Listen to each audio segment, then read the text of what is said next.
Hello, everybody, and welcome. Here we are, and I will pause and wait for others to join us.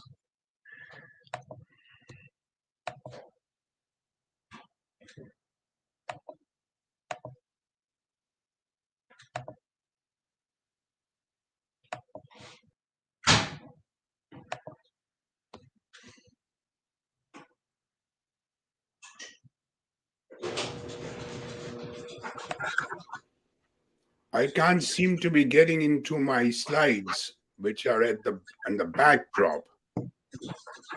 Yes.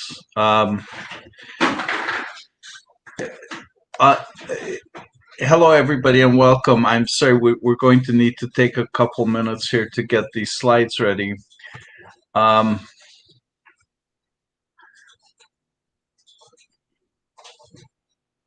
So, Dr. Taher, if you hit the present button at the bottom of your screen, and then slides, do you see slides at the top of it, at the top of the list? Click slides and click your computer, and then click upload file.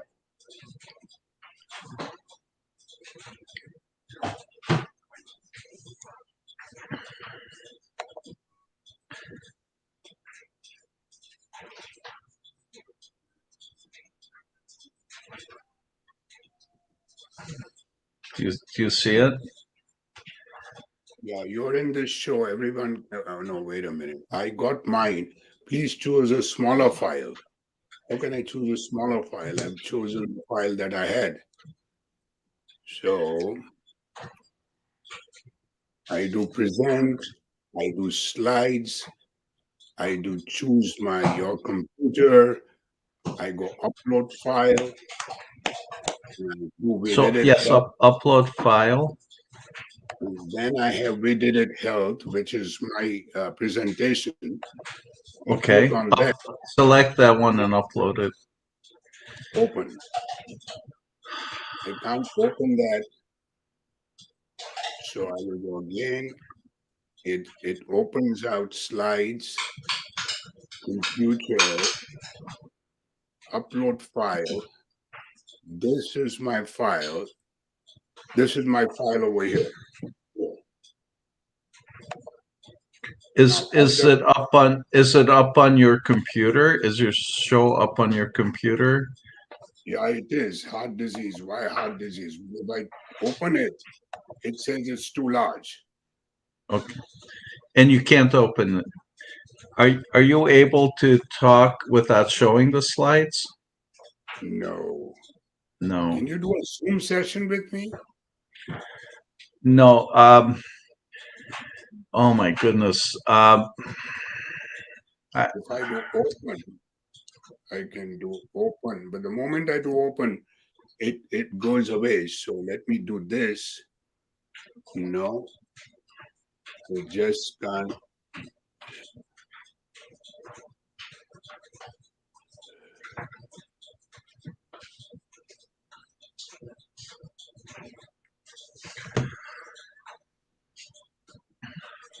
Hello, everybody. I'm sorry we're having technical difficulties. Please hold on. We'll do our best to get Dr. Taher's slides up as quickly as possible. Seems like he's having some technical difficulties on his end.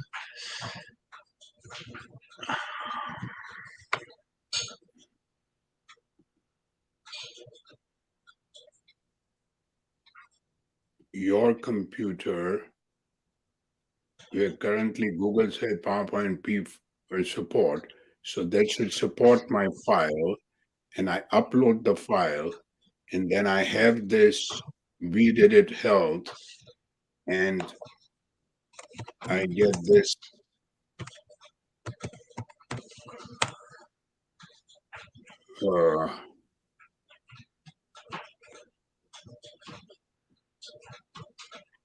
Let me do video file and see. It won't show me that. So I'm going to video file. No. Cancel. The only way I can do is do share slides, which you said was good enough.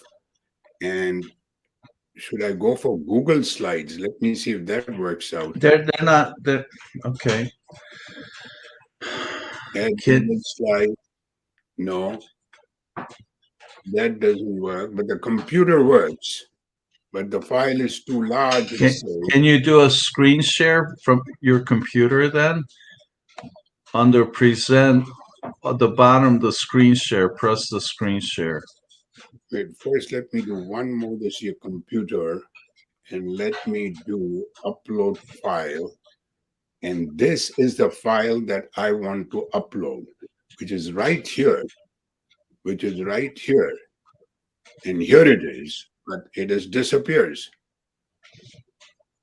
So I can't do that. So well, let me go back on to present and share screen, share my screen, choose what to share. So I want to share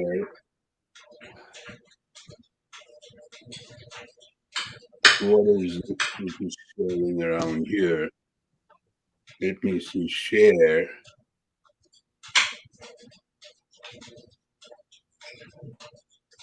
The size limit is 50 MB. So I don't know. I've done this before with others. It has worked out. I can't seem to be getting in.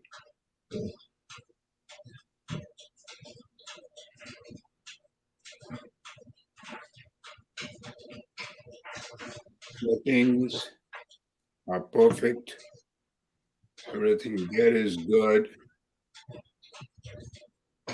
My slides are on the background. And all ready to fire up. But I can't seem to be. I'm having an issue that I don't know how to solve at this point, Peter. If somebody else is there, a villain there, or I'll probably call her and ask her.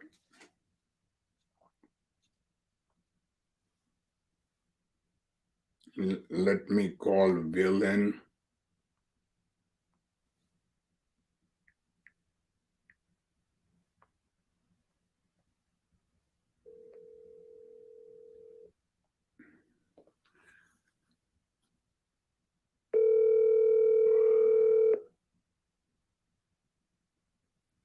Hi there.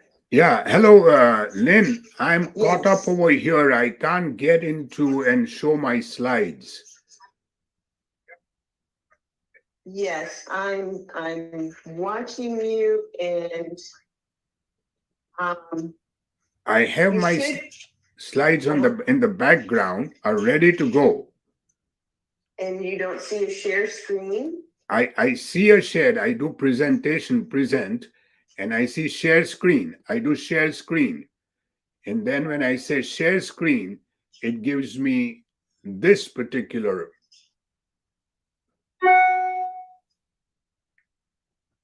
Okay. Do me a favor and put your Microsoft PowerPoint, maybe. that's it. No, but it is not showing me anything. It is not doing anything when I press on that. Maybe I'll do finders. But that's not doing anything either. I don't know. Well, here's what I suggest. Open the PowerPoint and do your slide.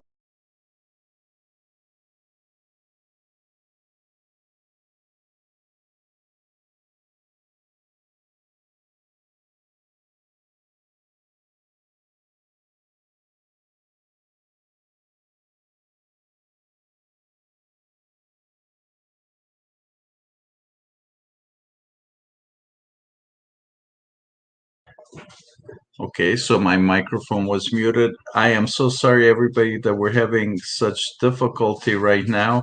Uh, Please bear with us or check back in a few minutes.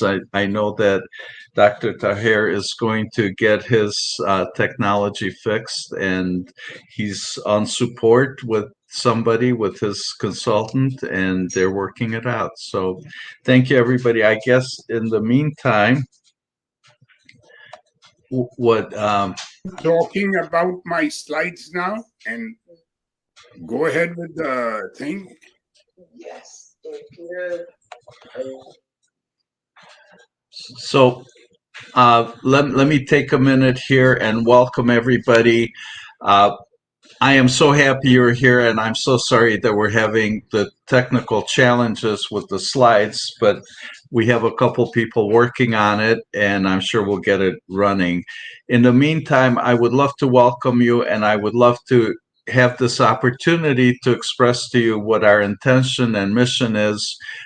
We are uh, we are the Thrive and Inspire Ambassadors community, and our mission is to support the whole food, plant-based, and vegan ambassadors. And those are those of us who would love to see this world change and be a vegan, plant-based world where we're not doing harm to animals, where people can be optimal health, where we can have climate healing, and then our fourth part of this mission is food healing, because being vegan and plant-based is absolutely the solution for world hunger. So if we were all whole food, plant-based, and vegans, we'd be so healthy, animals wouldn't be suffering, the climate would be healing, and certainly world starvation and world hunger would come to an end.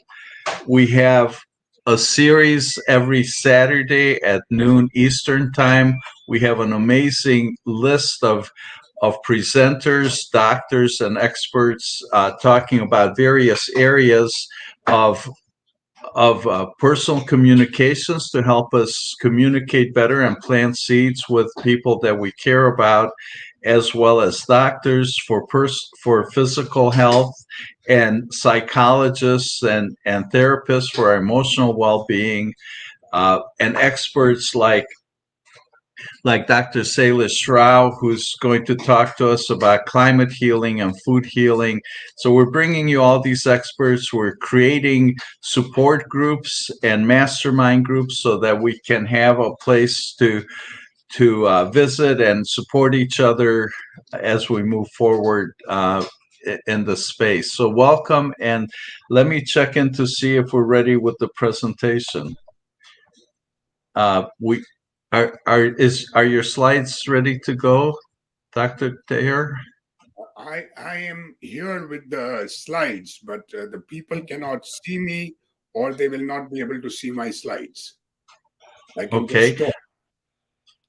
Yeah, so if you can present your slides, or do either one. I'm sorry you have to choose, but please feel free to talk without the slides, or just let's have your voice and the slides to look at. So with that, please proceed. And I would love to introduce you. You are certainly a hero of mine. You have done such an amazing job being a doctor, having had bypass surgery, open heart surgery, and then turning your life around and becoming whole food, plant-based, becoming an explorer, an adventurer, a marathon runner, a mountain climber. Your accomplishments are amazing.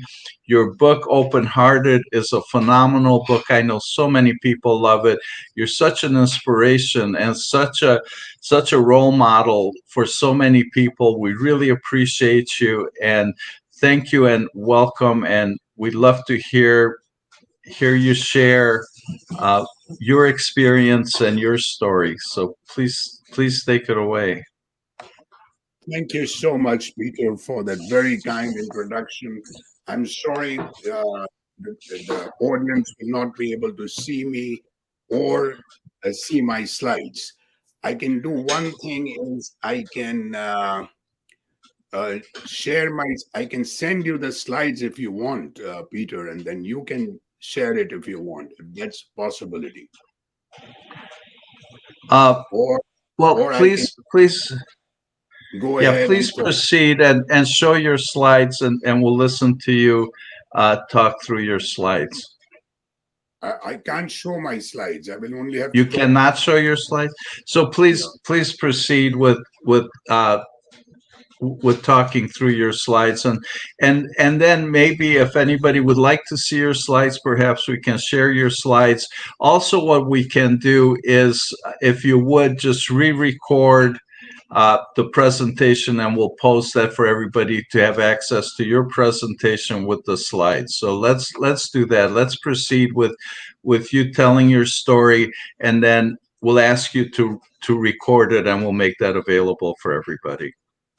Okay, nope, not a problem at all. Things happen. I'm sorry about this, but let's get the show on the road. So here it is. First of all, thank you, Peter. Thank you again for that lovely introduction. I This is a topic that heart disease in women. I'd done it several years back at the Go Red, heart disease in women, but things have changed dramatically since that time. So I thought of doing this again, and let me go ahead and start with my first slide, which is heart disease, why heart disease in women is so often missed or dismissed. So let me go on with the first slide. There are so many whys.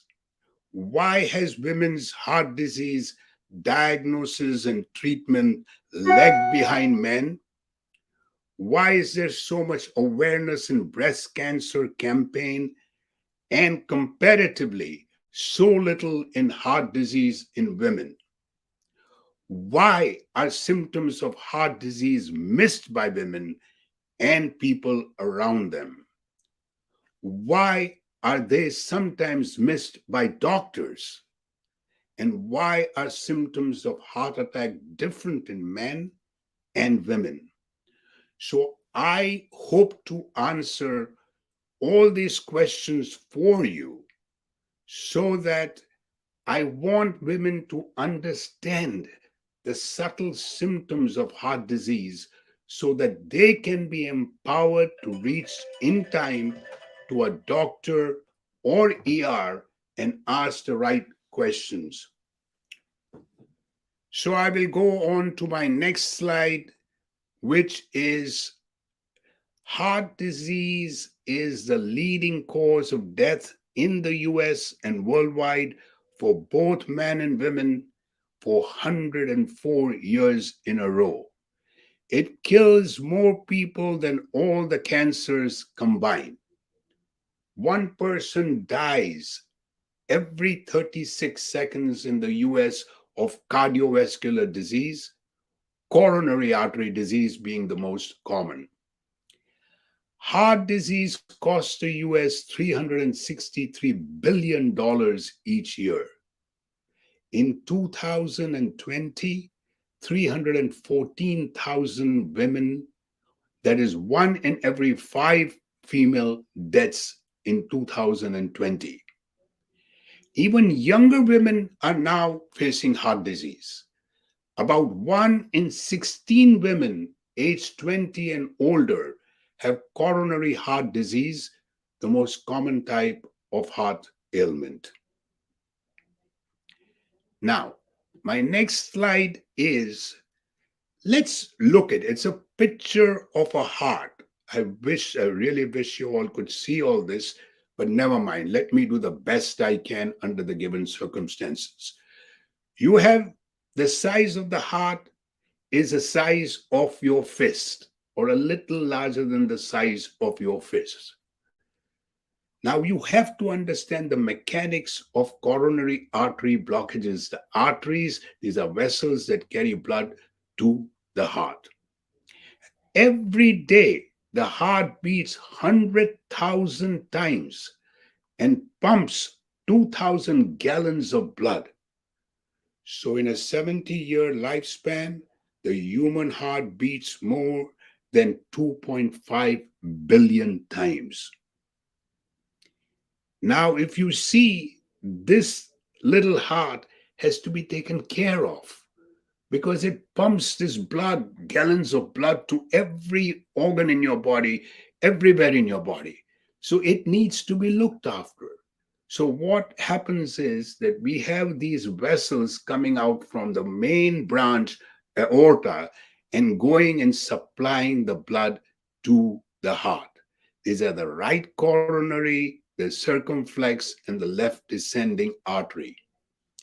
Now, for a long period of time, the left anterior descending artery was called the widowmaker because men who got this died and left their women, left their wives as widows. But I would like to say at this point in time that it is not only a widowmaker, but a widower maker because women too, heart disease is the leading cause of death. And so, before embarking on further things, let me give you a small example of a coronary artery. Again, I can't show you the picture, but this is a cross section of a coronary artery disease, coronary artery. Well, inside the coronary, the inner lining of a coronary artery is endothelial cells. These endothelial cells produce nitric oxide, and this nitric oxide keeps the artery dilated, keeps the blood flowing smoothly, and protects the arterial wall. Now, what happens if you have the rich, unhealthy diet, the standard American diet, the dairy, eggs, meat, carbonated sugar, drinks, processed foods, or a junk food, vegetarian, vegan diet, processed foods, saturated fats, sugar, oils? I've gone, these pictures show over here what foods are. What can this do? This can destroy the endothelial lining that I talked about, which secretes that powerful substance, nitric oxide. Now the nitric oxide is not being produced. So what happens? You have all this cholesterol, fibrin, calcium now forming plaques into the into the blood vessel, into the coronaries. And these plaques are sometimes formed over decades, and they narrow the lumen, reduce the blood flow. And if they reduce the blood flow to an extent that you are having chest pain, then we doctors call it angina. But this is true. But you can also have, if your angina, maybe you're lucky, but younger, friable, soft clots can also happen, which rupture, suddenly forming emboli, sudden blockage to certain part of the heart. This, folks, is an heart attack when 50% die with their first heart attack. So we go on to the next slide, which is very important. I first said that why have women lagged behind the therapeutics and the research behind men? You see, what happened was that since 1984, more women die of heart disease than men. The cardiovascular disease mortality trends from males and females. So more women die of heart disease than men since 1984. In the 1950s and 60s, everybody thought that heart disease was a man's problem. It was in all the textbooks. And certainly what I learned when I was training. More and more women, as you see in my graph, when you get an opportunity, a chance, more and more women, 2, 3, 4 times are dying of heart disease than men.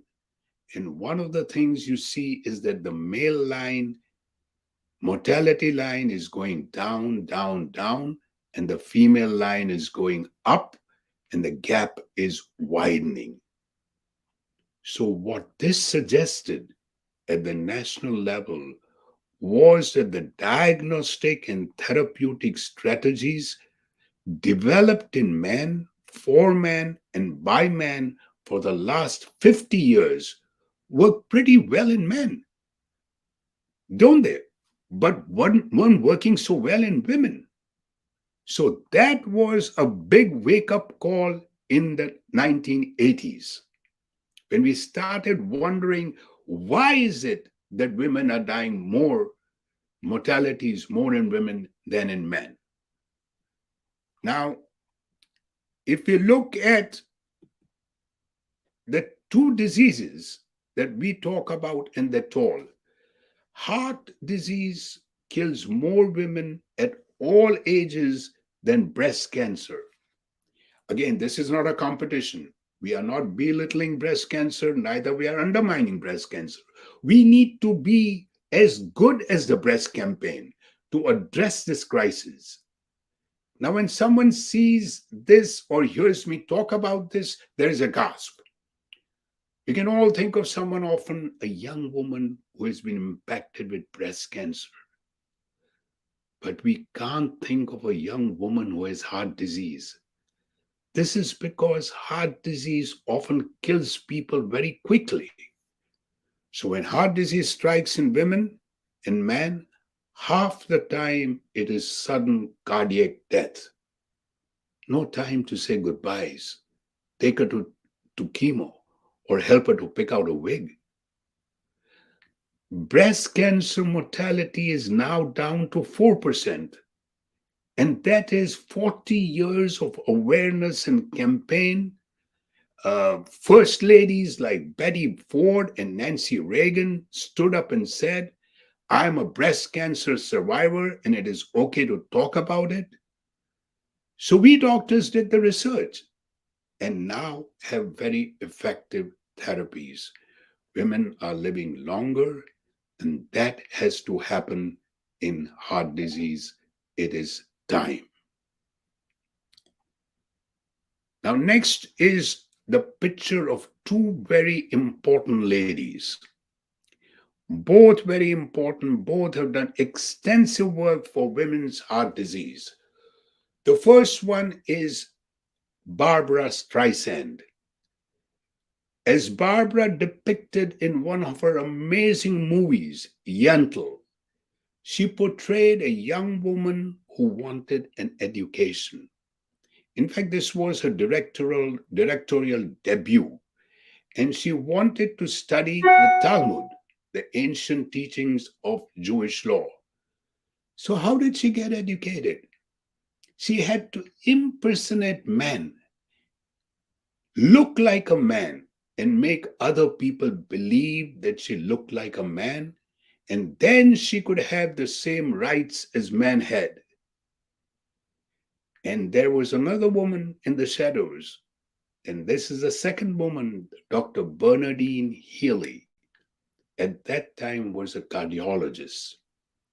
And right around at that time in the 1980s, when we saw women and heart deaths going up, up, up, she wrote an editorial in the New England Journal of Medicine that this was the Yentl syndrome. Women are dying of heart disease 2 or 3 or 4 times more often than men. Mortality is not going down, it's going up. And she questioned this to be the Yentl syndrome. So we come to the next one. Now, if you remember, again, anyway, the usual excruciating chest pain, the Hollywood type of heart attacks, or now even the Bollywood type of heart attacks, when you clutch your chest and you're falling on the ground, this is a typical Hollywood type of chest pain that does happen in both men and women. even if some of you who maybe who are you may be too young to know this, but in Sanford and Sons, do you remember Sanford clutching his chest and going down the floor each time he was asked to do some work? Well, that is the imprint that people have in their minds, that is the heart attack. And so if there is anything different from this, they feel that maybe this is not an heart attack. Therefore, remember this. In man, you have usually men and women, but generally speaking, when we talk about man, excruciating chest pain, like somebody, an elephant sitting on your chest, and then you get dizziness, nausea, sweating. While in women, they may have these symptoms, but some of these women have very vague symptoms, like your jaw pain, your shortness of breath, your chest discomfort or tightness, backache, extreme fatigue, and nausea. So, folks, what I wanted you to do, if you can see my slides later on, get this imprint that we could sort of have these pictures in your mind, and a woman with extreme fatigue as if she has run a marathon for a period of days, or for that matter somebody having shortness of breath, not having asthma but having shortness of breath which is not getting better, somebody who is having a jaw pain or a toothache. uh, Trust me, I've seen a patient who had a toothache and she was going from dentist to dentist. She got the tooth out, but ultimately it was the warning sign of a heart disease. Then you have somebody with neck pain. Then somebody can be with upper back pain and shoulder pain. So I do not want you to run to your doctor or to the ER if you just have back pain or jaw pain and run to the. No, this is not what my point is. My take home message is do not ignore the out of the blue issues. That means pay attention to changes of patterns in your body. Say, for example, if you are prone to indigestion and just ate a spicy meal, then the burning feeling in your chest is most likely heartburn. But if it comes out of the blue and the symptoms gets worse, this is a warning sign that it is not gastro. And then you find, even if you have a backache or a shoulder pain, and if you stretch that muscle out, or if you take an anti-inflammatory and does not get better out of the blue, take it as a warning sign. Similarly, with your neck pain or other symptoms, take it seriously if it just comes out of the blue and it's not been there and it gets worse even with the treatment that you are doing, home or otherwise. Now, having said that, this is something that can, if you remember this, you can save not only yourselves, but you can save your family, friends, neighbors. If this is there, you should be able to understand that this is more than just my back pain or my heartburn. Now, there is also a situation of a silent heart attack. Again, women, older people, and diabetics are more prone to a silent heart attack. Diabetics, when they have these nerve issues that interfere with pain signals, which is called neuropathy, for example, are at a higher risk of having a literally silent heart attack. But let me tell you, vague symptoms, silent heart attacks all goes hand in hand.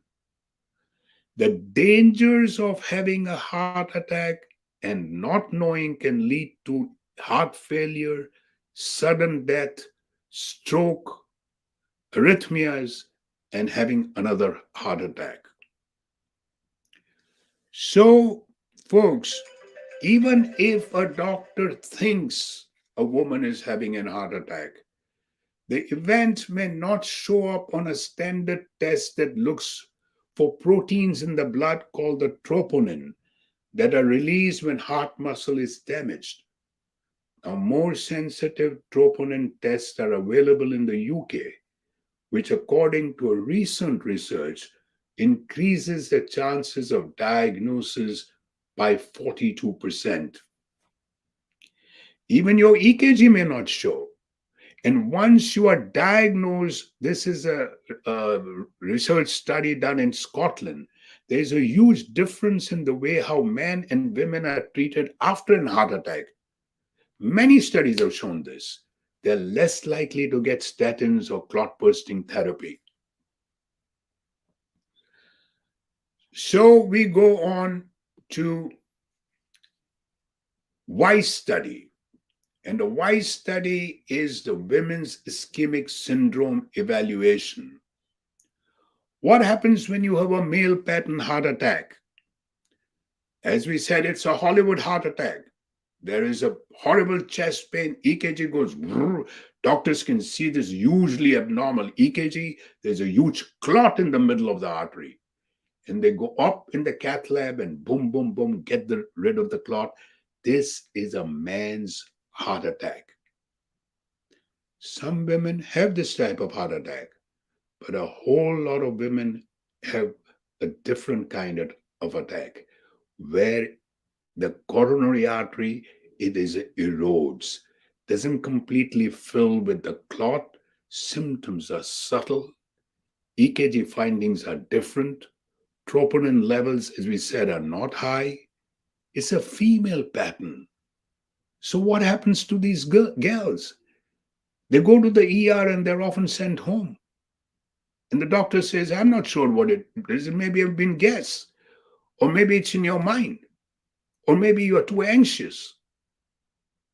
So the important thing to remember over here that women, men, if you look at why study sex differences in heart attacks, then men explode and women erode. Interesting analogy, isn't it? Even if you look at other than sexual sexes, in other fields also, this is an interesting thing about man exploding and women eroding. So we picked up on this, and we doctors now have the ability to look inside human beings with these special catheters called IVUS, intravascular ultrasound. And we said we are going to hypothesize the fatty plaques in women is actually probably different and deposited differently than men. And because of the common knowledge how men and women get obese, where do men get fat? Right here in the belly. It's just focal. And where do women get fat? All over. Cellularly here, cellularly there, cellularly. Women are pretty good at putting the garbage away, smoothly putting it away. Men, awful. Just dump it into one single area in your belly. Again, I have the pictures to show you, but having said that, then you have, what we did was, and so we went on to show what is going on. So the yellow is the fatty plaque, which you, of course, you all can't see around here. And then the plaque is always lumpy and bumpy like a beer belly in a coronary artery of a man, while in a coronary artery of a female, if you notice that she's laid out nice and tidy, and you do an angiogram, and you will see a man's disease. So many years of honing and crafting these angiograms, we can easily recognize male pattern disease, but kind of hard to see the female disease. So that was a discovery. What are the implications of that? Well, once again, women can have an angiogram and nobody can tell her that they have a problem. Now we go on to three other things which are important, which are more important in women. And number one is a coronary microvascular heart disease. This is another type of heart disease that affects women more than men. Microvascular dysfunction. Women have smaller hearts and smaller blood vessels than men. And when their small blood vessels, here the picture is there. These are not the coronary, when they get clogged, these small, tiny blood vessels which come out from the coronaries all over the heart are clogged with plaques, blood flow is compromised, causing them to feel like they're having a heart attack. Now, this is a coronary microvasculature, and they carry the blood flow to the heart muscle, delivering oxygen. Then conditions that increase the risk of coronary microvascular dysfunction are high again in diabetes, high cholesterol, and blood pressure and diet. So, when you have these tiny microvessels, they cannot be found on an angiogram because the angiogram only shows a coronary artery disease. And sometimes in women, if it is less than 50% blockage in the coronary artery, it will not be seen. So, what do? We do the coronary reactive testing angiogram.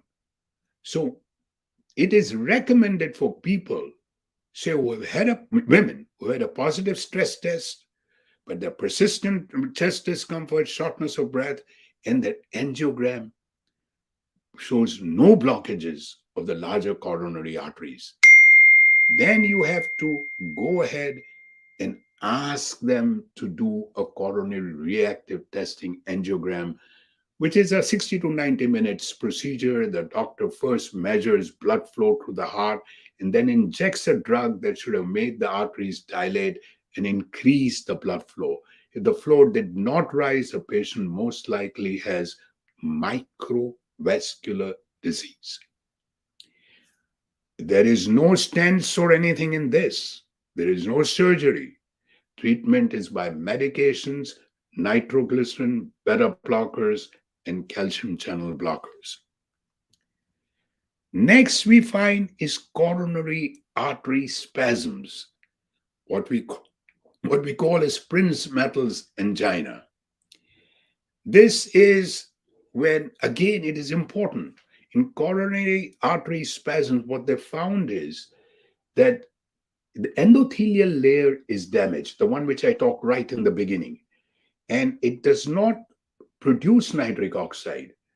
But they found out in certain studies that nitric oxide levels are high when estrogen levels are high at certain stages of menstrual cycle in women. Estrogen, in a way, increases the levels of nitric oxide only in that certain cycle, but smoking and food, bad food, decreases the level of nitric oxide. So that's another one which is again treated only by you have chest pain, you have symptoms like heart disease, but it is all the tests are negative and it is a spasm, coronary artery spasm. And finally, the third one is a broken heart syndrome. Now, what happens in a broken heart syndrome is it is a condition that it is mostly found in women 50 to 70 years old. A condition that can cause rapid and reversible heart muscle weakness, but it is reversible. The causes can be emotional or physical stress. Emotional can be grief, fear, extreme anger, and sudden surprise.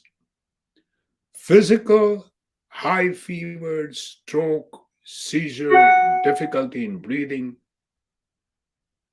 significant bleeding, difficulty in breathing, significant bleeding, low blood sugar.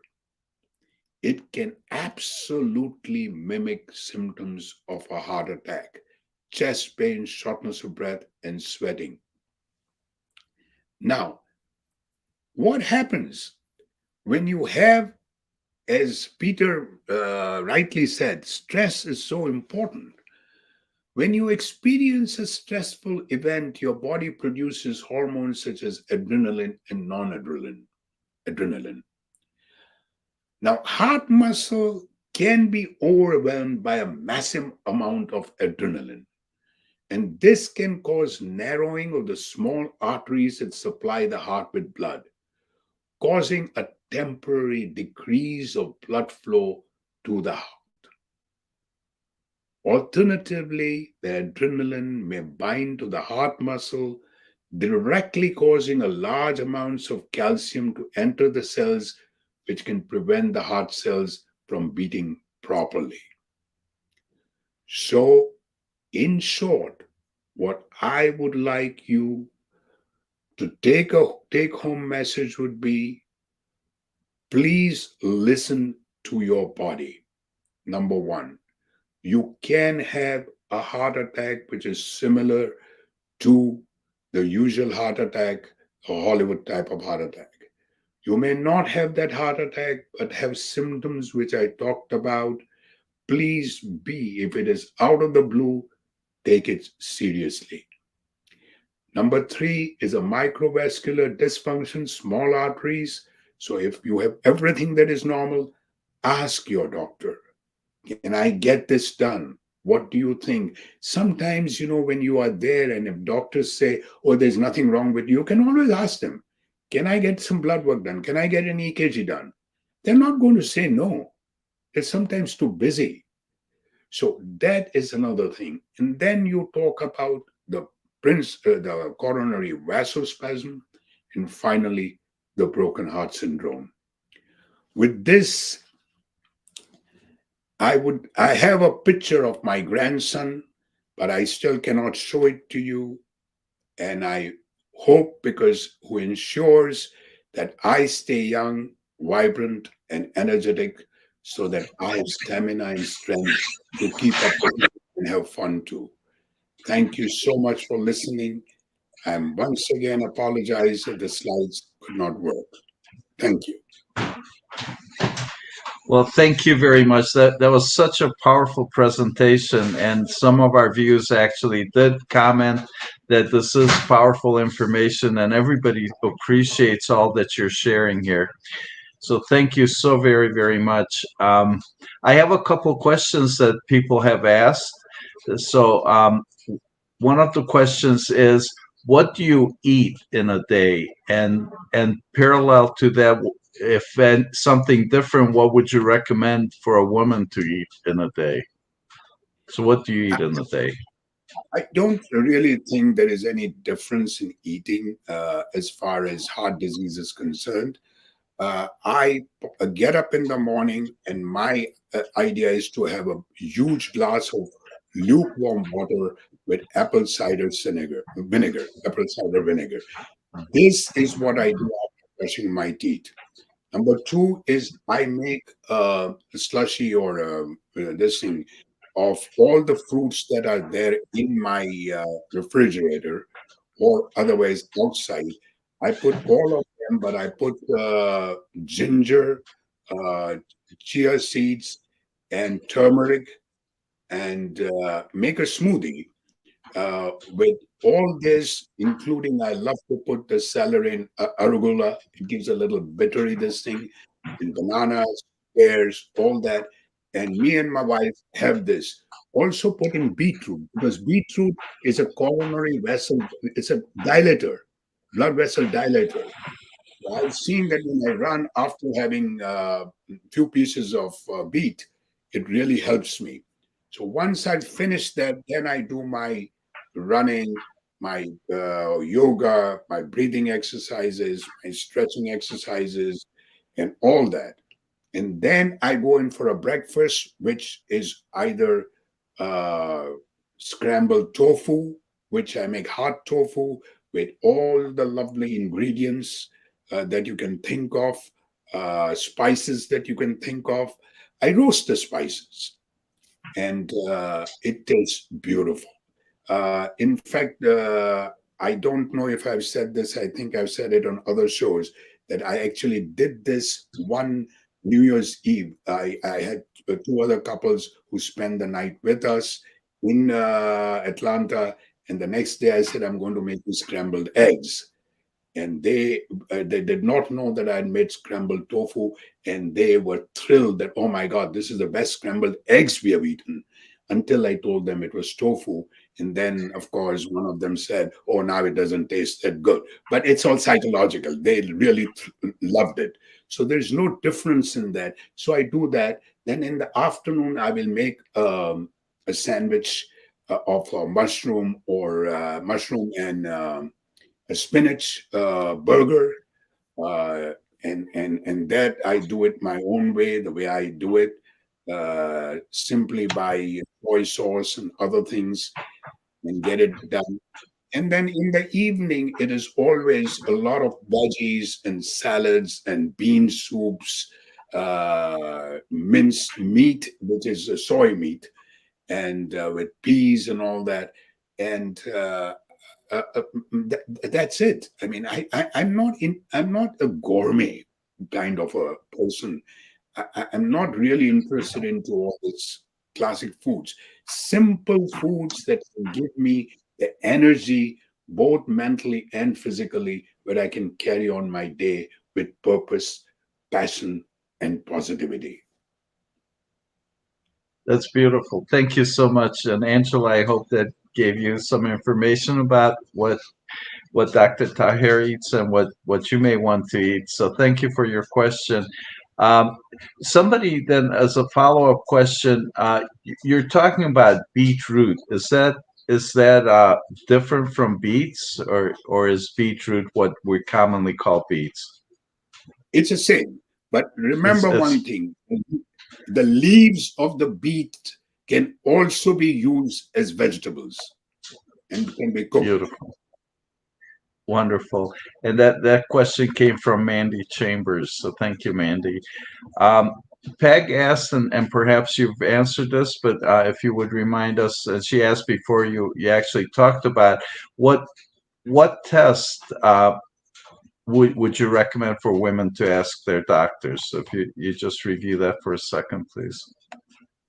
Okay, I said that once you have ruled out your angiogram and all that as normal, and the doctors say you don't have heart disease, then you can turn around and ask that, can I have a test done, which is, of course, your test which shows a microvascular disease.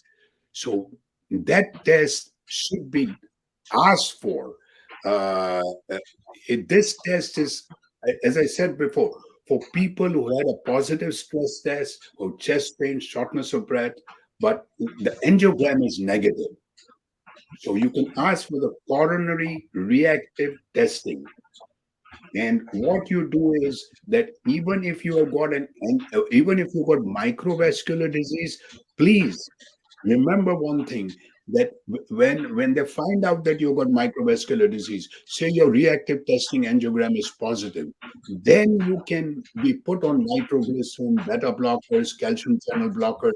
But even exercise improves your blood flow into your heart.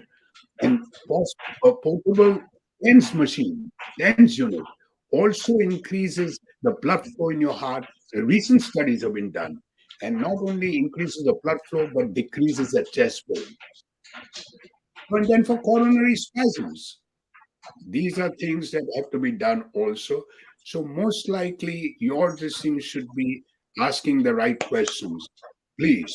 And then of course, when you talk about the troponin that I talked about, I don't know whether they do it around here, but in the UK it has been done, and it has shown 48% more chances of diagnosing women. So I don't know if they do it in the ERs over here. Excellent. Well, thank you so much for that answer. Uh, we have another question here, and that is, um, how would you recommend lowering cholesterol and triglycerides for somebody who's already vegan and walks almost daily? You know, let me put it this way. You do not require any outside cholesterol, period. Your body makes enough cholesterol, number one. Now, there are people like me who make more cholesterol irrespective of what I do. So there may be some people who are making, the bodies are making more cholesterol. Now, this is not scientifically proved, but this is my opinion on this subject. If you are a whole food, plant based, no oil diet, and your cholesterol is high, of course, you try and limit your nuts and all that. But still, if your cholesterol is high, I don't advocate statins.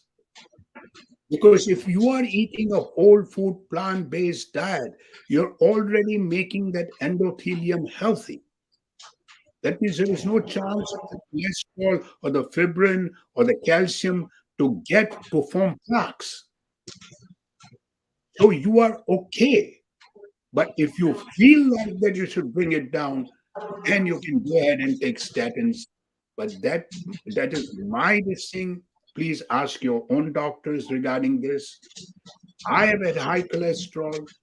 I do not take, but that does not mean that you should not. Please ask your doctor. But this is my thinking on it, that if you are eating healthy, then your endothelium, the inner lining, is healthy. Why are you taking it? Mhm. So if the Beautiful. cholesterol is going around, it will not form plaques. Yes. So the question really was stated as somebody who is vegan. Perhaps if you could touch for a minute on the distinctions between being vegan and being whole food plant based as it comes to heart disease. Well, if you have got a heart disease, say you've had a coronary artery disease, maybe you've got uh, stents or bypass surgery. Now, if you want to stop the progression, I believe that you can get away by doing a vegan diet, very little oil, and you can go ahead and do that so that you may stop the progression of the disease further. If you want to reverse the disease, you want your endothelial cells to reverse to its original, then you should be a strict whole food, plant based, no oil diet. Now, the question is, even if you don't ask me this question, I will answer, is I am not a whole food, plant based, no oil diet. I am a whole food, plant based with very limited oil diet because of the circumstances that I live in or I am surrounded by. So I am not. But if I want to, if somebody wants to, there are a lot of people who are doing it. Assistance has said that if you do a whole food, plant based, no oil diet, you are going to reverse your heart disease. But otherwise, it helps. Yes. Again, That's Peter, another thing is that I always believe the lifestyle medicine, everybody talks about it. If people follow the six pillars of lifestyle medicine overall, then they are winners. And the lifestyle, just let me enumerate the six lifestyle. I won't go into depth, just enumerate. Number one, the most important pillar of lifestyle medicine is nutrition. Period. I'm going to give a TED talk soon in which I will talk about this. That this is the most important pillar. Your number two pillar is exercise. If you do not, every doctor should be writing a prescription of exercise, whether no matter what situation your patient is in. Number three, sleep. 7 to 9 hours of sleep. I am still having trouble with that. I'm getting there. Number four is stress. I mean, everybody has stress, but how you handle stress? If you can't handle it, I could not. Then you lean on meditation, yoga, your breathing exercises, and all that. Number four, this thing is social support, a support that you can get much more out of giving social support than receiving social support. And finally, avoid substance abuse, tobacco, smoking, and your drugs, whether it is street drugs or it is prescription medication, drugs, and anxiolytics, and all that. If you avoid this, and I don't advocate alcohol, but somebody who is drinking responsibly, I'm not going to tell that person not to drink. So, if you follow these six pillars of lifestyle medicine, you're not going to get into trouble. That's Beautiful. my. Well, thank you so very much. And we have several comments here of people. Angela, she loves your message, and thank you for joining us, Angela. And Dr. Taher, thank you so very much for being with us and for your message. And we look forward to having you with the community again at another time. And words cannot express my appreciation for all that you've done. And maybe some point we can get into your training and your achievements of mountain climbing and marathon running, because you have been absolutely an amazing role model to for people for what's possible with nutrition and with heart health. So thank you so very much for joining us, and everybody, thank you for being here with us today. And I look forward to seeing you at another Saturday keynote talk in the future. We have some amazing people, some other amazing people coming, talking about all kinds of topics like uh, climate healing and masculine energy and how we show up and as ambassadors. And when somebody needs masculine energy as for their inspiration rather than the gentle approach, and just all kinds of things. Let's support each other. Let's make this a happy, healthy, well-fed vegan world. So, Dr. Taher, thank you so much for joining us. I say one I last thing. You are doing please. some. You, Peter, Angela, Villain, all you people are doing some marvelous work. And I am so happy to be in your company and carrying this message forward. So I am really grateful for giving me this opportunity to really spread my heart healthy message. Thank you so much. Thank you, and thank you for all you do. And you're such an amazing role model to us all. So thank you, and have a wonderful rest of your weekend, and enjoy it. I hope it's a beautiful weekend in Atlanta and everywhere else that.